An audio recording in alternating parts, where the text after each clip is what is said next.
ነው በዚህ ላይ ነው ያለው ማለት ነው ስለዚህ ይሄ ይከፍራል ክፍራቱ ባይሆን አስገር ነው ወይ አክበር ነው ወይ የሚባል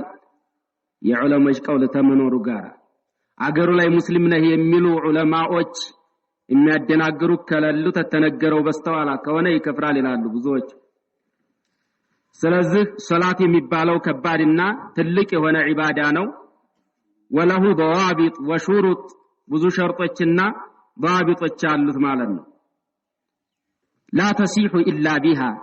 በሳንጂ በሌላ የማይበቃበት የሆነ ብዙ ሽሩጦች አሏት ይሄንን ለምሳሌ ያክል ትንሽ ምን ተዋወስ ይሆናል لا تصيح الا بها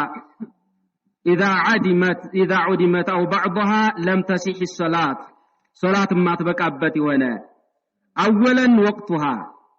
የመጀመሪያው ወቅት መግባት የሚባለው ነገር ሸርጦች ነው ይሄ ሶላቷ ጋር የሚያዝ መጀመሪያ ግን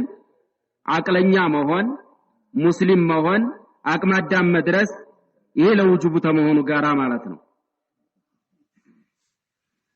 الله سبحانه وتعالى من ይላል ان الصلاه كانت على المؤمنين كتابا موقوتا صلاه በአማኞች ላይ ናት ጊዜ ተበጀላት የሆነች فرض نات إلى الله سبحانه وتعالى أي فرضا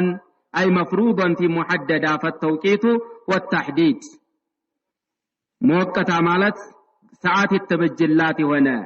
بمعنى أنه سبحانه وتعالى حدد لها وقتا من الزمان لصلاة الله سبحانه وتعالى جزء أبجت ولا تعالى مالتنا بزلاي طائفة من الفرقة القرآنية يصلاة وقت يلم يملوان وقت هذه اللم ركع 5 صلاة نجي من سجدو 5 وقت صلاة يلم لمن حادثنا نقبل مسلمينو مالنا قرآنياዎች እነሱም ለሁለት ይከፈላሉ በመናውቀው ቀድር ማለት ነው ግማሾች አጠቃላይ ሐዲስና እንቀበልም ያሉ ናቸው አንዳንዶች እንዲያው እንደ ሐድ እንደ ረጅም እንደዚህ የመሳሰሉ ዕቁባ ያላቸው የሆኑ ከሆነ እንቀበላቸውም ይሄን የማያስከትሉ የሆኑትን እንቀበላለን የሚሉት 5 ወቅት ሶላት ይሰግዳሉ በተወሰነ መልኩ ማለት ነው እዚህ ላይ 5 ሶላት 5 ማለት ረካው 5 ረካ ነው የሚል 2 ሶላት ነው የሚለውን ወሃብዮች በሚል ስም ወዲ አህለ ሱናዎች ይለጥፋሉ ሹብሃ በህብረተሰብ ላይ ሲለቁ ማለት ነው አንዳንድ አህባሾች ወሃብያ ብሎ ማለት ሶላትን 2 አርጎ የሚሰግዱ 2 ወቅት ብቻ የሚል ነው ይያሉ ያምታታሉ በሰዎች ላይ ማለት ነው ይቺ ተየት ቀዲተዋት ነው ተንኮላቸው